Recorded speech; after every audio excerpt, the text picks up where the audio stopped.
আরো বেশি, কারণ আমি ওই যে বললাম আওয়ামী লীগের সময় তো এত মানে প্রবলেম ফেস করতে হয় না, এখন প্রচুর প্রবলেম ফেস হচ্ছে আমাদের রাস্তাঘাট। আমরা আসলে হুজুগে বাঙালি, যে আমরা সহ নামছিলাম 5 তারিখে, নাইমা কি পাইছি?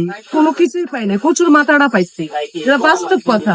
নাইমা কি পাইলাম? ওরা সব পাইলো, আমরা কি পাইলাম? 5 তারিখে নাইমা কোনো কিছুই পেলাম না।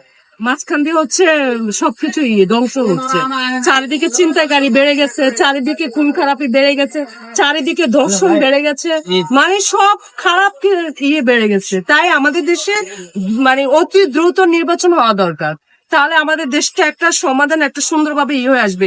এইভাবে দেশ চলতে চলতে পারে না। আমরা আসলে এখন দেশের 12টা বাজে ফেলছি, এটা আমরা এখন বুঝতে পারতেছি, অথচ আমরা কোনো দলের না, আমরা হুজুগে বাঙালি হয়েছি। যে না, হয়তো এই এই স্বৈরাচার শেখ হাসিনা গেলে হয়তো দেশটা ভালো হবে, ওমা দেখি যে লাও সেই কদু, মানে বাংলাদেশ মানে চেঞ্জ হবে না। আসলে বাংলাদেশ উন্নত হবে একমাত্র যদি বাঙালি মানুষগুলো চেঞ্জ হয়।